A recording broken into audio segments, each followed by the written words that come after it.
todos nós chegamos aqui e viemos à igreja porque nós estamos atrás, muitas vezes, de solução para o problema. Talvez, depois que você já converteu, já ficou bem firme na fé, você já vem pelo amor que você tem a Deus. Mas as primeiras vezes, vamos ser sinceros, a gente vai lá procurando soluções para os nossos problemas. E mesmo como cristão, eu quero te dar uma boa notícia, você vai continuar tendo problema. Entende? Então, assim, é como vencer isso. É como viver isso. Eu peguei 3 textos na Bíblia, que eu quero começar lendo com eles, e a gente vai dando os passos para continuar. Pode pôr aí, Vitor. Primeiro é 2 Timóteo, capítulo 4, verso 7. É um texto muito interessante, porque Paulo diz assim: combati o bom combate, vírgula. Acabei a carreira, vírgula. Guardei a fé. Mas quando a gente destrinchar a palavra, você vai ver o tão que é profundo esse texto. Depois eu pus Eclesiastes 7:8, porque Eclesiastes 7:8 é um texto que eu sou apaixonado nele. Porque diz que melhor é o fim das coisas do que o princípio delas. E a minha expectativa de experimentar o melhor de Deus, que eu tenho certeza que vai ser depois que Deus levar a gente para o céu, que a gente vai experimentar o que é melhor. A gente vai experimentando coisas boas na terra. Nós vamos crescendo em fé, mas eu fico imaginando como que será a recepção no céu. Como que será receber um abraço daqueles que já estão lá? Porque se a gente estava desesperado para abraçar aqui, né? Nós visitamos um casal, pensa no desespero, né? Você fica, sabe? Para abraçar, para apertar, sabe? Né? Eu sei que os irmãos também estão visitando uns aos outros e fala a verdade, né? Esse dia eu estava lá na casa do Gilson, os meninos chegavam meio assim, né? Sabe assim? Eu tive um irmão que quando terminou tudo, ele falou: não aguento, deixa eu te abraçar. Agora imagina no céu, quando você vai experimentar o que é perfeito. Então Eclesiastes 7:8 fala muito comigo. Eu usei esse texto mais para dar essa dimensão, da gente olhar o final, olhar a meta final, olhar o objetivo final, que é subir com o Senhor, ok? Esse é o nosso objetivo final. Sabe, irmãos, na terra, tudo é passageiro, tudo é passageiro. E o nosso destino, daqueles que creem em Jesus, é que no fim das coisas, ela vai ser muito, mas muito melhor do que estamos vivendo agora. O texto de Mateus 6, versos 31 a 33, é muito conhecido. Não andeis, pois, inquietos, dizendo: que comeremos? Ou que beberemos? Ou com que nos vestiremos? Essa é a preocupação de quase todo mundo. E a Bíblia diz: não andeis ansiosos. Por quê? Está aí. Porque todas estas coisas os gentios, ou todo mundo procura. De certo, vosso Pai Celestial bem sabe que necessitais de todas essas coisas. Então são necessidades que nós temos. E esse texto vem daquilo que ele fala: olha para os lírios do campo, né? Olha para as aves. Você vai ver que são supridas em todas as coisas. E ele está falando, Deus está falando: eu sei disso, que vocês precisam disso. Então fique tranquilo. Ele diz: você vai ter, se buscar primeiro o reino dos céus e a sua justiça, e todas essas coisas vos serão acrescentadas. É tão confortante ouvir uma palavra dessa, né? A gente ouve a palavra de Deus. Por isso que a fé, quando mais você está envolvido com a palavra de Deus, mais você descobre que ela é confortante para você vencer o seu dia a dia, sabe? Por isso que eu usei o nome dessa palavra, fé no caminho. O que é o caminho? É uma estrada que você está seguindo para chegar no objetivo. E nesse caminho tem pedras, né? Tem árvore que cai e você tem que cortar, porque senão não dá para passar. Quem já viveu em lugares como eu já vivi, como nós vivemos na Amazônia, né? Que tem muito areal, de repente atola, tem que vir os irmãos para ajudar. Tem lugar que eu passei que tinha só 2 pedaços de pau assim, e eu medi o carro, vi que as rodas passavam em cima e eu tinha que passar. Não dava para voltar atrás mais.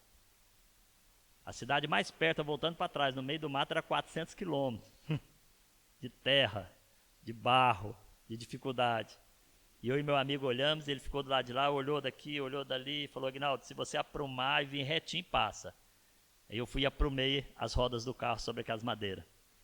Olhei para baixo antes que eu fui lá ver, né? Tinha um trator caído. Imagina o frenesi aqui dentro. Né? Poderia cair, né? E era uma distância como daqui, ali naquela pilastra que a gente tinha que atravessar por cima. E ele olhou para mim e eu falei, eu vou olhar nos seus olhos, aprumei e vou seguir os seus olhos, nem mexe, para eu conseguir ter um ponto de referência. Ah, quando eu passei, meu amigo. Sabe?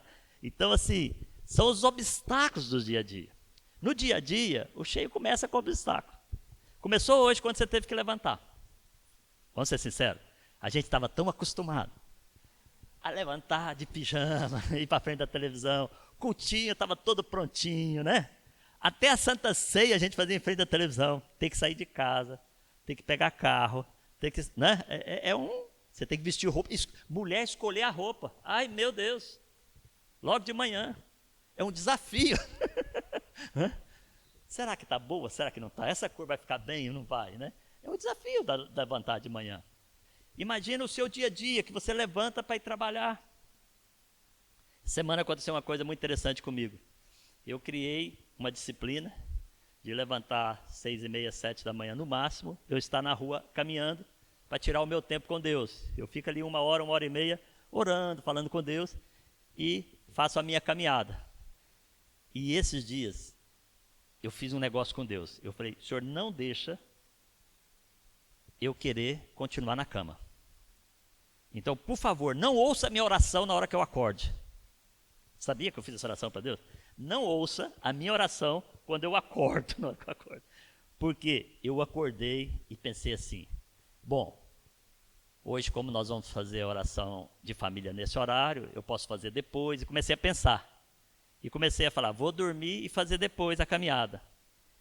Menino, por que eu fiz isso? A partir daí Deus começou a me acordar 4h30, 5h30, 6h30 eu estava que eu não conseguia. Falei, tem que sair da cama. E eu falei, ainda bem que o senhor não ouviu, porque quando eu comecei a caminhar, eu comecei a ficar mais tranquilo, mais descansado. E a coisa fluiu o dia, porque é o meu tempo com ele. Eu falei, não deixe, Deus. Você já fez essa oração?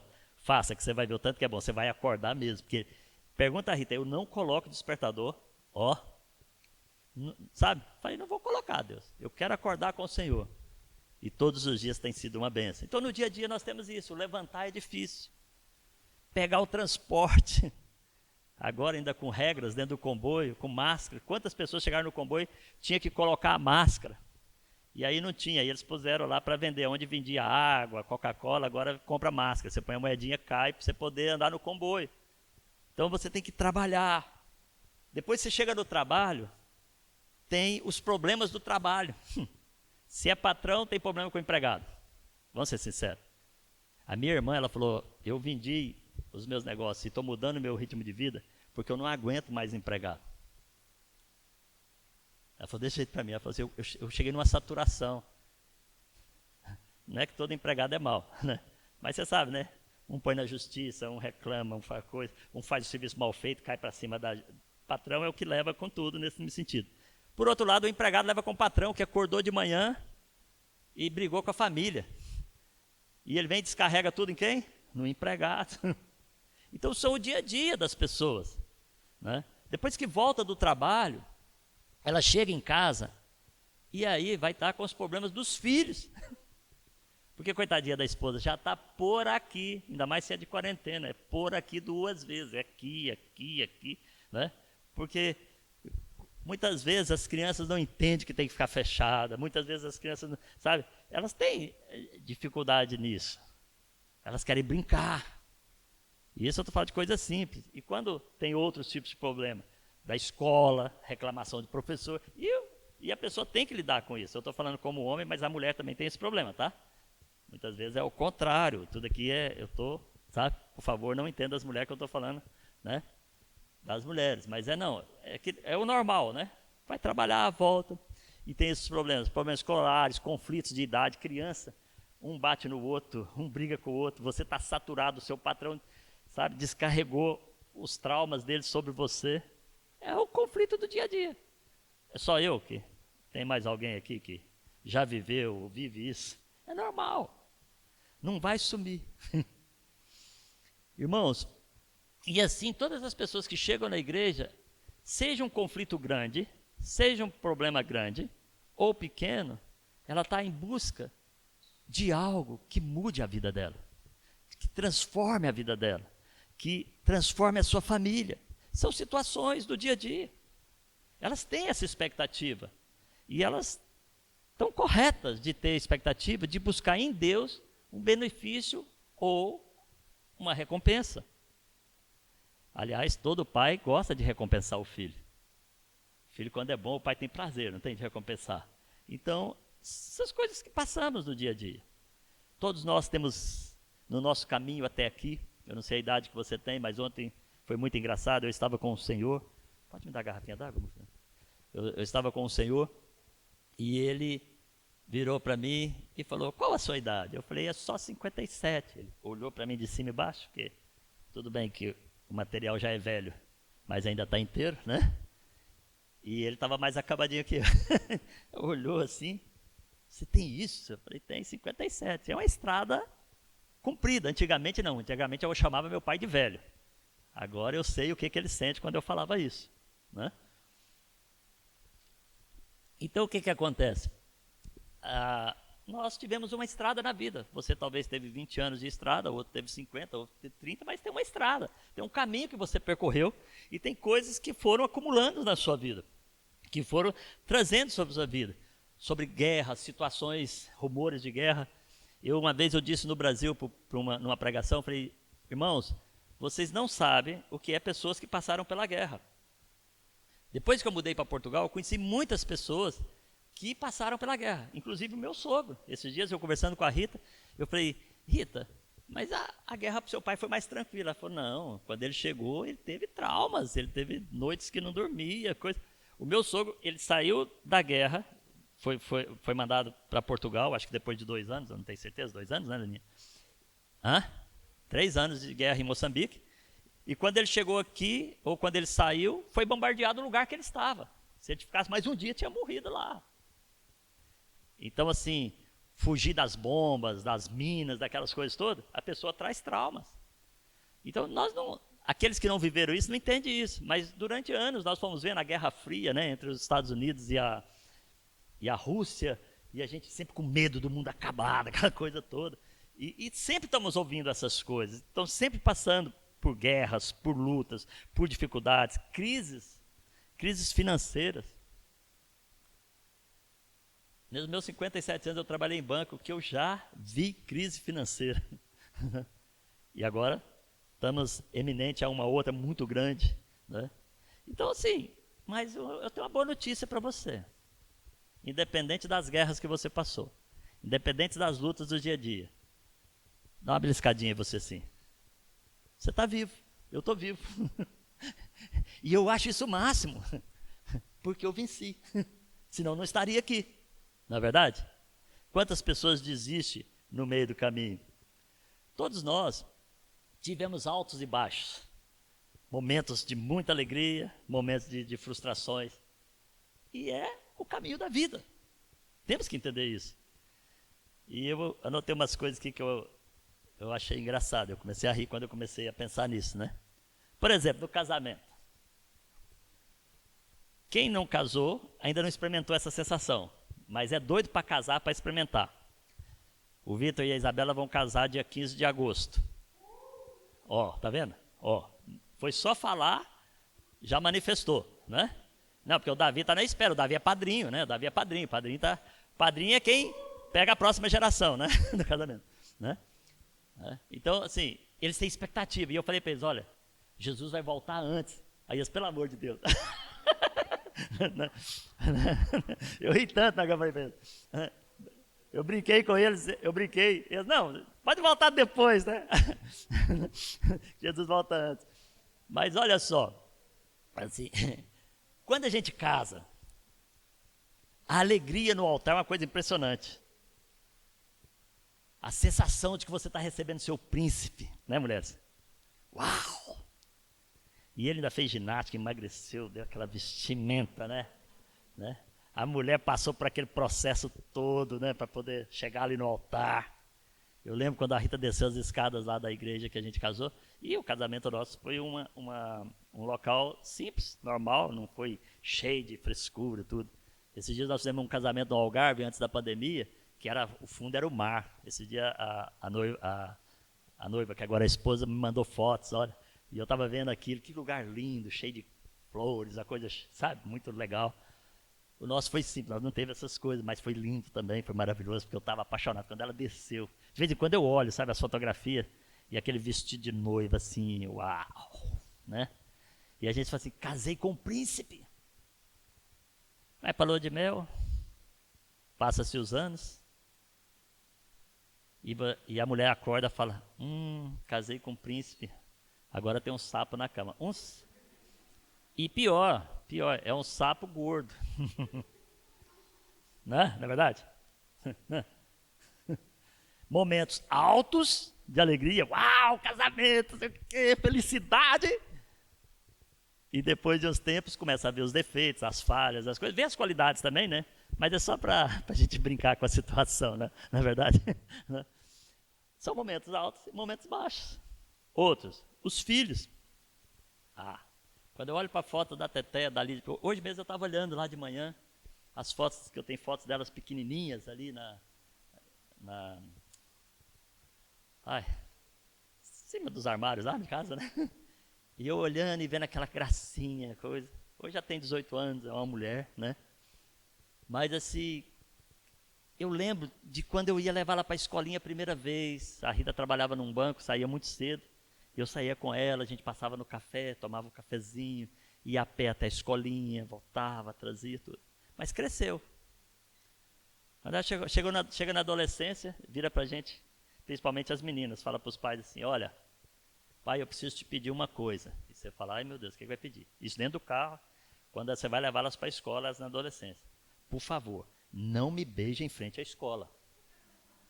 E eu gosto de beijar. Então assim, né? Mas vão crescendo, dão trabalho, tudo. E eu já ouvi de mães que falaram assim, o que eu fiz para ter que carregar essa cruz? Né? Então assim, são situações, não são? Que a gente vai vivendo.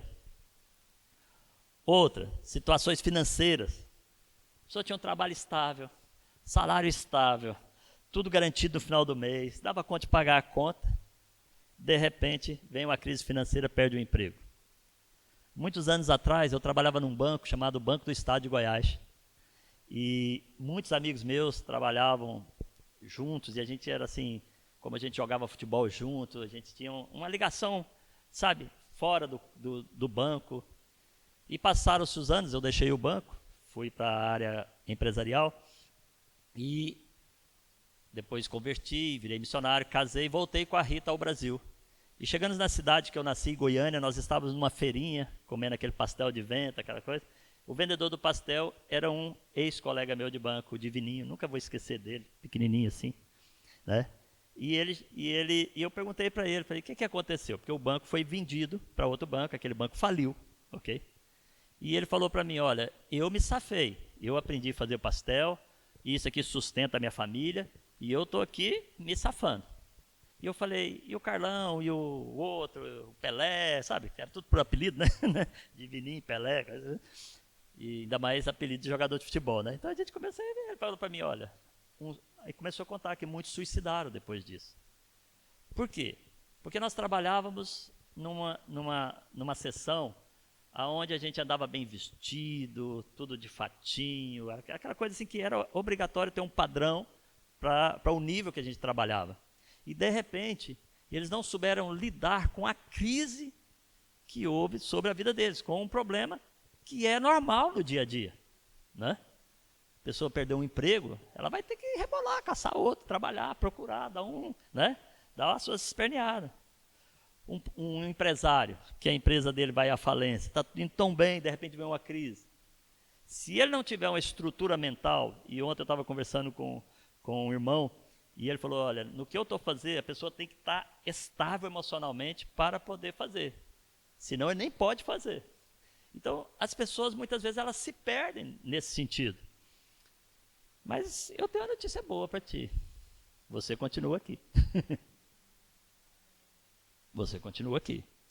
E você vem superando uma a outra situação.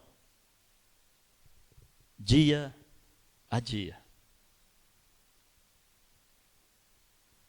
Eu sou de uma época, irmãos, dessa do banco. Eu sou novinho, mas 57 só, né? Como diz o senhor, olhou para mim assim, né? Gostei da olhada dele, foi uma olhada assim de aprovação, né?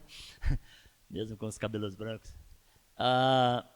Em que eu trabalhava no banco e que o Brasil teve uma crise financeira que chegou a quase 1000% ao ano. Mais ou menos, eu não vou falar valor exato, eu pus 1000 para ser uma coisa, mas era uma coisa assustadora. E as pessoas que tinham trabalhos fixos, trabalhos assalariados, como meu pai, minhas irmãs, por exemplo, elas trabalhavam no Tribunal de Contas, e uma das agências bancárias nossas era de frente a esse Tribunal de Contas, e isso me vem muito à mente, porque como eu tinha muitos familiares lá e muitos amigos, então muitas vezes eu ia para aquela agência para poder apoiar o trabalho do pessoal toda manhã, porque a coisa foi assustadora. Então ele tinha um salário, e o salário dele dava para pagar a prestação da casa, a prestação do carro, as despesas, e estava a vida normal. Veio aquela crise, aquele problema inflacionário no Brasil. Então o dinheiro não ia dar mais para vencer o mês, talvez daria para 15 dias, o que ele ganhava no mês que antes dava. Então todos os dias de manhã, aqueles funcionários, eles praticamente não trabalhavam, eles chegavam uma hora mais cedo ali aonde eles tinham que trabalhar, que era de frente. Eu estou contando essa situação, mas isso era no Brasil todo, tá bom? Tá? Mas essa é a situação que eu vi particularmente. E eles faziam fila fora do banco, porque não cabia mais dentro da agência, e vinham funcionários de outros departamentos, de outras coisas do governo, que quem conhece a cidade de Goiânia, a Praça Cívica, você viu lá, né? Então tem o Tribunal de Justiça, tem o Tribunal de Contas, antigamente, hoje já mudou de lá, mas antes era o centro administrativo, era ali, e eles desciam para aquela agência do banco e ficavam na fila, por quê? Até às 11 da manhã havia uma operação de aplicação financeira, que chamava overnight, que a pessoa aplicava diariamente o dinheirinho dela para poder sobreviver até o final do mês, para poder dar conta de pagar as suas contas ao final do mês. E era assustador, porque aquele pessoal tinha que parar de trabalhar de manhã para ficar aplicando o seu dinheiro para poder comer. Eu não sou contra eles, porque senão eles não comiam. Meu pai era um deles. Então, como eu trabalhava na agência, né, ele já ia comigo cedo, porque ele já pegava a fila logo e podia ir trabalhar. Mas as minhas irmãs, meus cunhados, e pessoas até de situação financeira boa já, eles tinham que fazer a aplicação. Senão o salário deles caiu pela metade durante aquele período. Foi uma época muito assustadora financeiramente. Mas eu tenho a boa notícia para vocês. Eles estão vivos. Meu pai está bem de saúde, 89 anos, muito bem aposentado, né? Passou a crise, ele aprendeu com aquilo, cresceram financeiramente, têm uma vida estruturada, graças a Deus. E, sabe, eles até podem muitas vezes apoiar os filhos quando há alguma necessidade. O que eu quero te dizer? As crises sempre estiveram, sempre estarão, até Jesus voltar e buscar. Estou falando o povo da igreja, porque o povo da igreja vai subir com Jesus. Então, enquanto nós estivermos aqui à igreja, nós vamos ver isso. Depois nós vamos subir. Tem um grupo que vai ficar. Depois um dia nós vamos ministrar sobre isso, sabe? Mas esse grupo vai ficar e esses vão continuar sofrendo outras situações. Mas a igreja não. A igreja vai estar com Jesus. Jesus tem um plano para nós. Deus tem um plano para nós. Então elas existem. Os problemas do dia a dia existem todos os dias. E nós temos que entender que nós precisamos de fé para vencer o dia a dia. E você pergunta, então como que podemos vencer o dia a dia? O apóstolo Paulo, ele que escreveu a Timóteo aquela carta, e o que ele escreveu lá em Timóteo? Combati o bom combate, vírgula. Terminei a carreira, guardei a fé. Ele deixa uma dica legal para nós aqui. O apóstolo Paulo é um homem que pode falar. Ele enfrentou naufrágios, ele enfrentou prisões. Ele diz na palavra dele que ele viveu em condições financeiras aprováveis ou desaprováveis, quer dizer, com muito ou com pouco, né? Com condições ou sem condições, favorável ou não. Então ele tem uma dica muito grande para nós em 2 Timóteo capítulo 4, verso 7. Então vamos começar por combati o combate, acabei a carreira. O que ele estava nos falando? Ele estava falando que no seu dia a dia, ele deu respostas sábias e positivas diante das circunstâncias que ele viveu. Se você vai ver a forma que ele lidar com cada situação, você vê que ele dá respostas sábias e positivas. Imagina ele falar para o pessoal que entra no barco, começa lá a tempestade, e o pessoal está desesperado, ele, vocês podem ficar tranquilos, o barco vai perder, as coisas vão quebrar, a situação vai ficar feia, porém, nós todos vamos viver. Imagina o povo olhando para ele. É igual agora. As pessoas estão aí, ai, vai acontecer, e você fala, tudo bem, eu sei que vai acontecer, eu sei que tem situações difíceis, eu sei que haverá crise financeira, porque não tem como, né? Está todo mundo parado, a repercussão no processo econômico, ele é grande, mas eu quero dizer para vocês que nós todos vamos sobreviver, amém? Nós vamos chegar todo mundo na praia, depois vamos fazer uma piracaia lá para os paraenses, né? Piracaia que fala, né? Uma piracaia lá para os paraenses, né? Fazer um tambaqui, um tucunaré, né? Vamos, sabe, nós vamos sair dessa, pode ficar tranquilo. Então ele diz, combati o bom combate, acabei a carreira. Ele estava falando justamente que no seu dia a dia, ele dava respostas sábias e positivas diante das circunstâncias. Trazendo para nós, irmãos, presta atenção, o que eu estou falando para vocês, eu estou falando para mim, tá? Por isso que eu falo que é trazendo para nós. Eu, por exemplo, eu tenho um temperamento muito complicado, que é um temperamento sanguíneo. E eu sei disso, e eu luto com isso.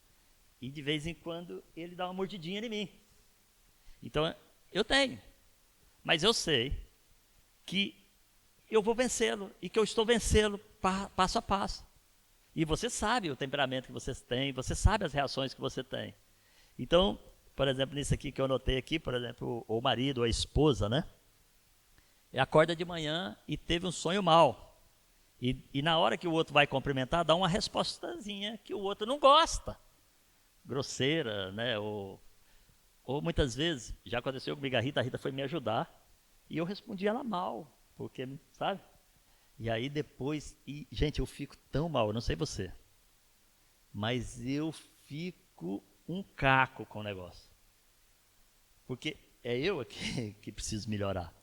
Depois eu peço perdão, graças a Deus que ela é uma mulher perdoadora, cuida de mim, né, amor? E aí a gente restaura, a gente não quer dizer que a gente não vive uma vida de príncipe e princesa 100%. Há dias que é mal, a Bíblia diz. Ou você nunca passou por isso? Todos nós passamos por isso. Então, assim, respondeu mal. O que você faz? A Bíblia diz, pague o mal com o bem. Né? Então, trate o outro com amor, com carinho, com cuidado no falar.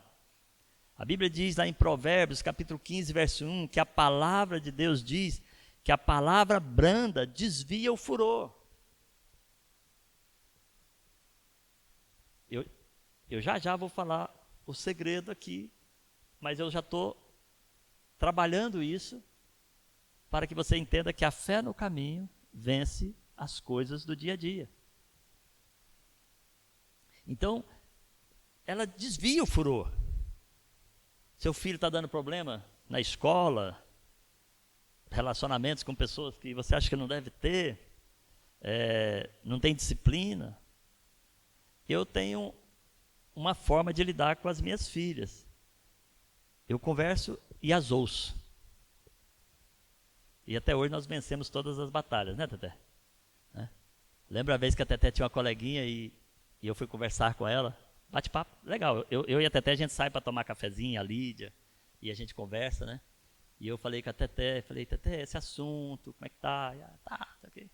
Aí ela falou para mim, pai, se o senhor não quiser, eu nem cumprimento ela. Mas assim, eu não cheguei para ela, ô filha, sabe aquela coisa? Não, eu cheguei, vamos conversar, vamos bater um papo, vamos entender o que está passando, né? Com Lídia, já tive essa situação também, sabe? E a gente vai vendo as respostas. Qual é a resposta que nós damos nesses tratamentos? Ok? Essa palavra aqui eu já tenho ela há mais de uma semana que eu estou, sabe? Lidando com essa situação aqui de como passar essa mensagem. Trate com amor, ouça, saia do ambiente. Uma coisa muito legal é sair do ambiente, que é o que eu faço com elas. A gente vai para um parque, senta lá, é só eu e ela, ou só eu e a Lídia, né? Senta lá e a gente conversa das situações, sabe? Sai do ambiente, porque muitas vezes, se você vai tratar dentro do ambiente, o seu temperamento, a sua, sabe, forma de ser, prejudica. Então é muito bom sair do ambiente, né? Para poder conversar. Seus colegas de trabalho estão dificultando a sua vida na empresa, facilite a deles. Facilite. Você vence quando você facilita. Eu tinha um rapaz que ele era chefe da seção que eu trabalhava, de todas as sessões, e eu era só o responsável pela seção de cobrança, numa agência do banco. Tinha os funcionários que trabalhavam comigo, mas ele era de tudo. Mas pensa num cara intragável, que dificultava tudo pra gente. Aí os meninos falaram assim, como é que a gente vai resolver? Eu falei, vamos facilitar a vida dele, vamos fazer melhor. E começamos a fazer melhor. E o diretor do banco viu aquilo, promoveu a gente, e ele ficou para trás. Tudo que ele exige, vamos fazer melhor ainda para ele, que ele quer. Né? Então, o serviço que o pessoal muitas vezes acabava às 5h30, 6, fazendo assim na malandragem, a gente começou a terminar às 3h30 da tarde, ficar à toa dentro da agência. Porque eu já não tinha o que falar, entende? Então, assim, facilite, porque hoje ele é amigo meu. Então, o que acontece? Você não sabe o amanhã. Você não sabe amanhã. Então, quando você planta, você colhe. Amém? Então, assim, o que Paulo está nos ensinando? Que quando houver circunstâncias complicadas na nossa vida, mude o vocabulário. Mude o vocabulário. Não fique concordando com as circunstâncias do dia a dia. Você sabe que vai acontecer, mas tem coisas, eu já tive com pessoas que a gente estava conversando, e eles falaram assim para mim, tem coisas que a gente só conversa entre nós. É só ali. É só entre nós. Porque a gente sabe da situação, sabe dos problemas, mas se a gente entrar no pânico da situação, o que vai acontecer? Nós é que vamos sofrer. Nós vamos tomar decisões erradas, porque nós estamos com a cabeça quente, igual aquele irmão falou para mim, ele falou, tudo que eu faço no meu trabalho eu tenho que fazer com a cabeça fria. Né? E muitas vezes a gente então, mude o vocabulário. Eu uso muito uma situação que, lá em Goiânia, na minha cidade que eu nasci, os meus amigos, meus colegas, eles me reconhecem por isso, depois que eu converti. Porque antes eu converti, a pessoa perguntava assim, vocês sabem, já ouviram isso, mas ele falava assim, e aí, como é que está a sua vida? O cara, se melhorar, piora. Eu nunca vi uma coisa que melhora piorar. Então, eu falei, Deus, eu vou mudar essa história. Então todo mundo pergunta, como é que você está? Eu falo, se melhorar, melhora. A padaria ali perto de casa, eu já chego, já nem eu mais, elas, bom dia, porque eu chegava lá, elas tudo trabalhando, eu, bom dia, meninas. Sabe? Tem dia que eu vou lá e esqueço o dinheiro de pagar. Elas, não, o senhor pode levar, depois o senhor paga. Essa semana mesmo eu já estava com €1 que eu precisava levar lá, e a Rita, você tem que levar €1 lá. E eu fui comprar pão, aí eu cheguei, meninas, boa tarde, elas, chegou a alegria. Já estou pregando o evangelho para elas. Elas já estão pesquisando a nossa igreja, porque eu levo os folhetinhos, elas estão pesquisando, porque eu sei, porque elas que falaram para mim, sabe? Estão pesquisando a igreja, estão... Devagarzinho a gente vai chegando, né? Você muda o ambiente. Quando você muda o vocabulário, você muda o ambiente. E eu cheguei e falei, olha, esse aqui é o que eu estou devendo para casa. Elas começaram a rir. Elas falaram, com o senhor a gente está tranquilo. Mas assim, é interessante, porque Se você muda o vocabulário, o seu dia vai ser melhor. 99% das vezes eu gosto de acordar minha esposa dando beijinhos nela. E mulher acorda sempre assim, né? Aí eu falo assim, mas você gosta. É tão bom te dar beijinhos. Eu te amo tanto. Sorriso vem na hora. E ela faz comigo assim, não de acordar, mas assim, sabe? Com brincadeiras, com coisas que eleva o nível da alegria dentro do lar.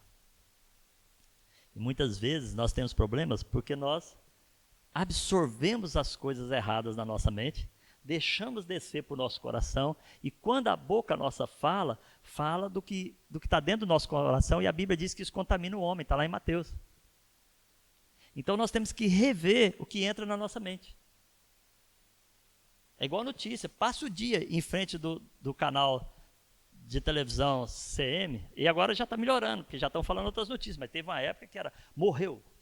Aí você abria, mudava, morreu 2, morreu 3, morreu 4, morreu 5, você fala, e eu, quando será? Né? Você fica, né, tenso. Então, mude o que entra na sua mente.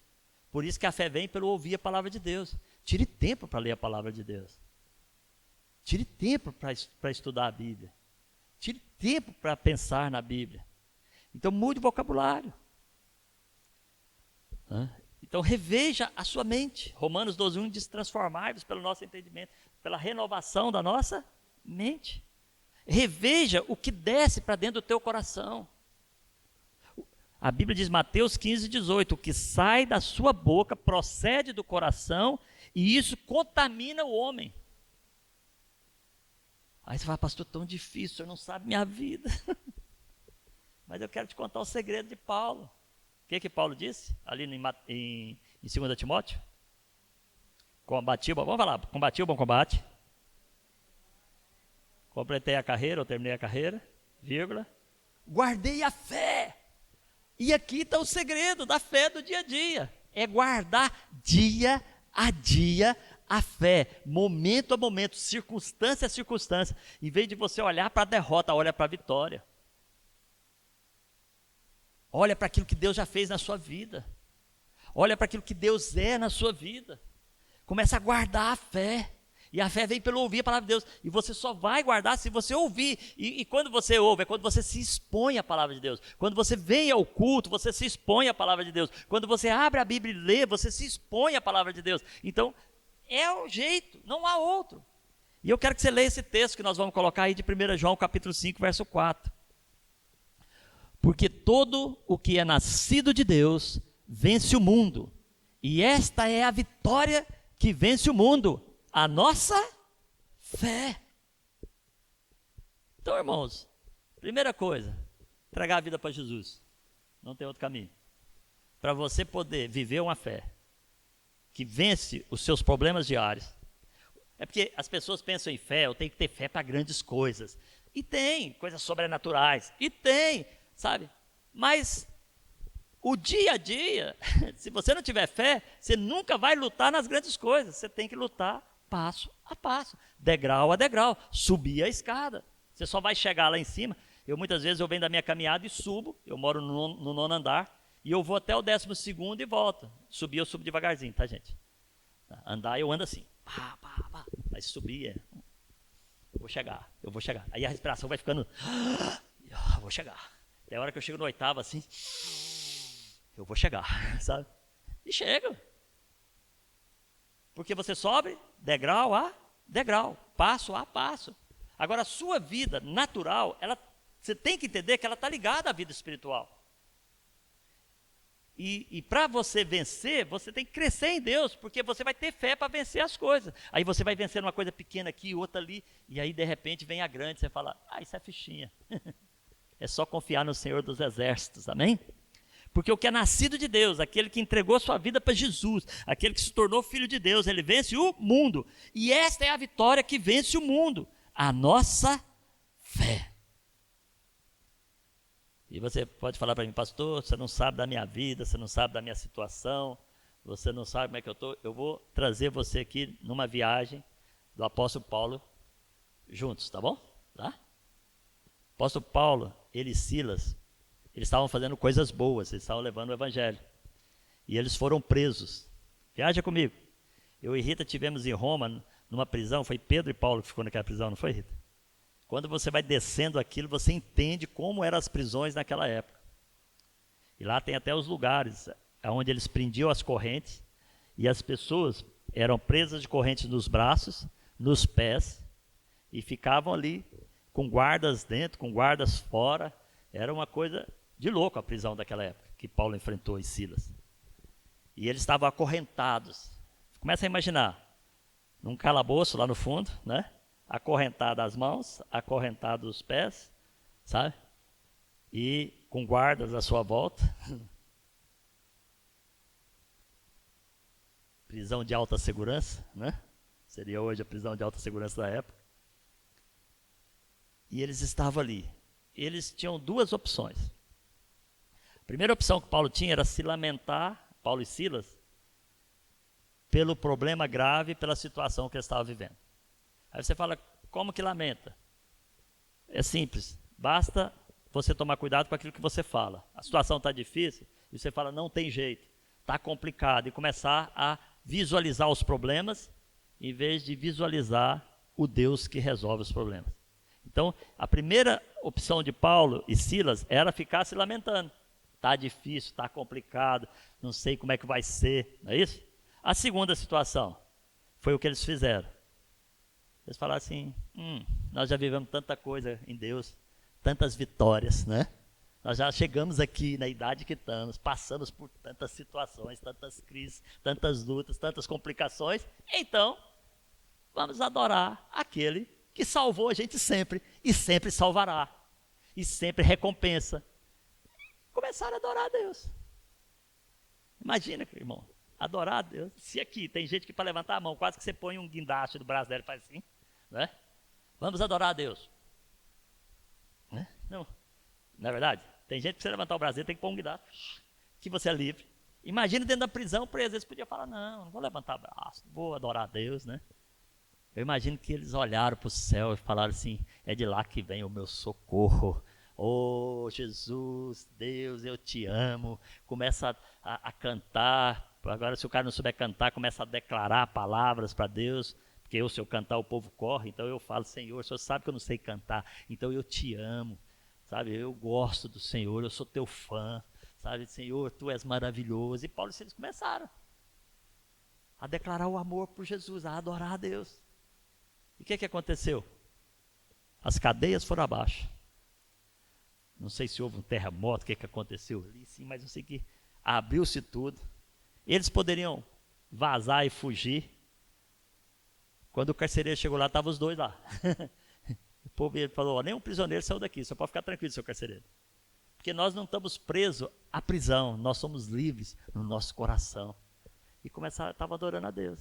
E o carcereiro converteu, que é melhor o fim das coisas que o princípio dela. Porque quando eles foram presos, eles podiam pensar, acabou, não dá mais, não tem condição, não é verdade?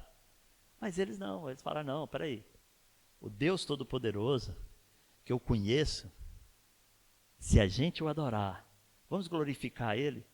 Agora, por que eles puderam glorificar e adorar a Deus? Porque eles conheciam Deus. Paulo converteu de uma forma sobrenatural, sabe? Ele foi, assim, ele ficou sem enxergar durante 3 dias, e foi um homem até ele, e orou com ele, Ananias, e ele viveu coisas de Deus incríveis. Então não era uma prisãozinha que ia segurar ele, não era uma dificuldade, tão simples, né?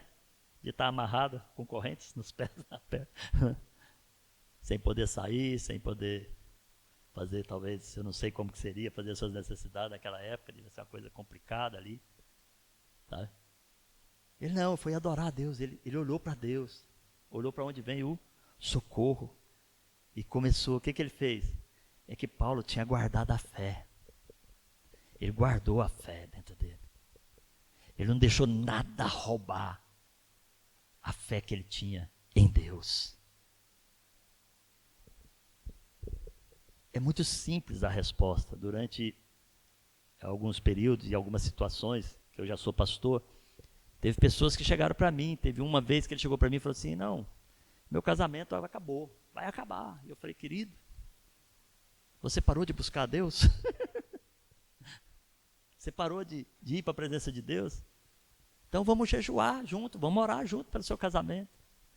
Está até hoje casado, bem casado. Tem gente que me procura e fala, está tão difícil. Fala, como é que está o seu relacionamento com Deus? Meus irmãos, hoje, quando você me procura, a primeira coisa que eu te falo, a primeira conselho que eu te dou é, vai para os pés do Senhor. Pastor, não tem tempo. Não. Se a gente for para os pés do Senhor, a gente disciplina o nosso tempo. Pastor, é difícil. Não é fácil. Você não está vendo Deus, que é muito mais fácil conversar com a pessoa que você vê. Mas tire tempo. Qual o tempo que você está tirando para a presença de Deus? Essa é uma questão que a gente tem que pôr no nosso coração. A resposta é muito simples. Eu falo para o pessoal assim, ó, crie o hábito de ir para um lugar secreto. Busque a Deus todos os dias, porque lá você encontrará as respostas para as suas situações, para as suas dificuldades do dia a dia. Essa tem sido a minha resposta. A pessoa pede para orar, oro, não tem problema, mas eu falo para ele, busque a Deus. Se você não tiver comunhão com Deus, você não encontra a resposta, porque é lá que você encontra as respostas. É muito simples, né? Parece simples, mas esse é o grande segredo para você vencer no dia a dia. É no dia a dia você tem que renovar suas forças em Deus, sua comunhão com Deus. Quero te dar o exemplo de um homem, professor universitário, missionário, pastor de uma igreja na Inglaterra. Esse homem gastava todas as manhãs. O que ele era? Vamos lá? Professor universitário, missionário e pastor de uma igreja. Eu já fui missionário, não é missionário e pastor no meu viver, mas eu vivo mais essas duas, não vivo ainda a outra. Ele tinha uma profissão a mais. Estou pegando como profissão, ele tinha. E a história dele conta que ele tirava 3 horas todas as manhãs para estar na presença de Deus. É um homem que influenciou a Inglaterra, influenciou os Estados Unidos. O nome dele é John Wesley, sabe? Ele tirava 3 horas todos os dias. E uma pessoa perguntou para ele como que ele conseguia. Olha o que ele respondeu: goste ou não. O que ele falou? Goste ou não. Leia diariamente a palavra de Deus. Isto é para a sua vida. Quer dizer, sempre.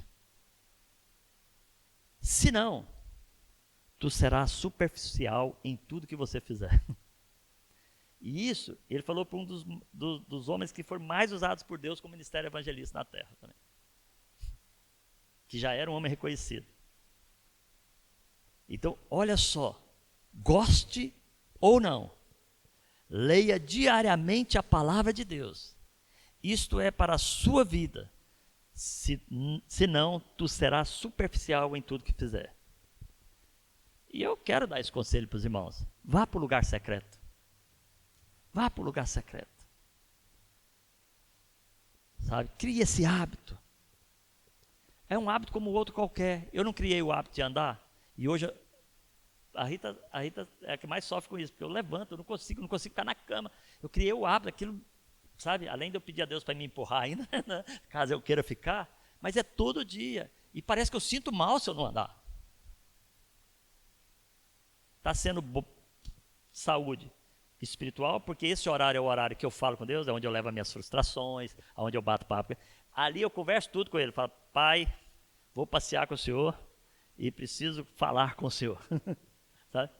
Fala mesmo, qualquer problema que eu tenho, é 1 hora e meia, tem hora que eu falo assim, Deus, eu estou sendo tão repetitivo, eu sei, mas assim, pai, eu quero falar com o senhor. E vou na minha caminhada. E coloco tudo, coloco vocês, oro por todos vocês. Aquele é o tempo que eu tenho de 1 hora e meia, aonde eu solto a minha alma ali na mão do papai. É muito gostoso. Então, isso vai exigir disciplina. Não é só uma decisão. O diabo não está preocupado com a sua decisão. Eu vou fazer. Ele está preocupado quando você começa a fazer. Porque ele não está preocupado se você vem na igreja. Ele está preocupado se você recebe a palavra. Ele não está preocupado se você faz coisas do grupo. Ele está preocupado é se você tem um coração apaixonado para ver aquilo que Deus pode fazer no grupo. E a principal preocupação dele não é te impedir de ir na igreja, de fazer outras coisas, não. A principal preocupação dele é te impedir de você ter um relacionamento íntimo com Deus. Essa é a preocupação do diabo. Porque se ele quebrar isso, ele quebrou o canal que vem a solução dos problemas. Entende? Por isso que é uma luta as coisas espirituais, porque o diabo está sempre tentando impedir que você chegue na solução dos seus problemas. Quem quer seus problemas solucionados aqui? Eu quero.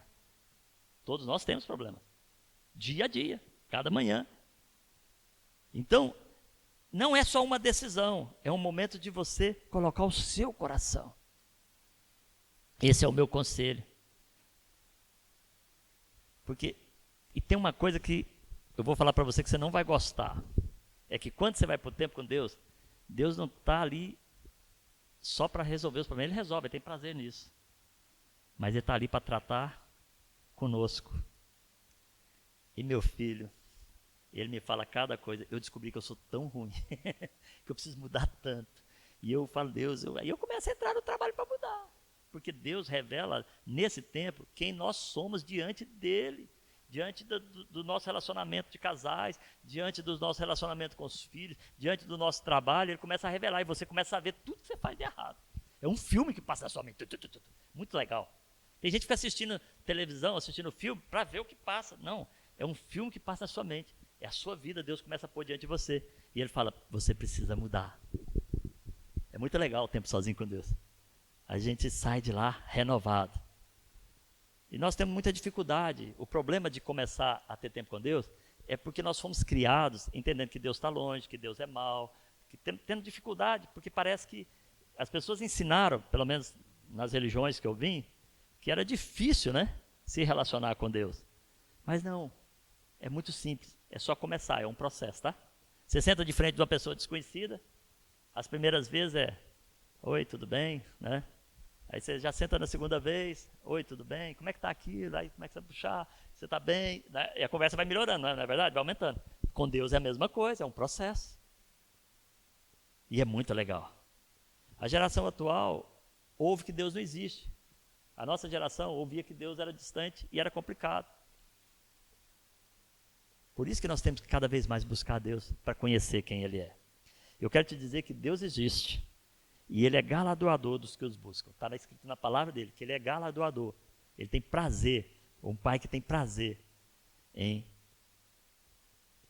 beneficiar os filhos. E eu vou contar uma história aqui que aconteceu mais ou menos recentemente, onde me levou no outro nível de relacionamento com Deus. Eu precisei de um dinheiro emprestado do meu pai.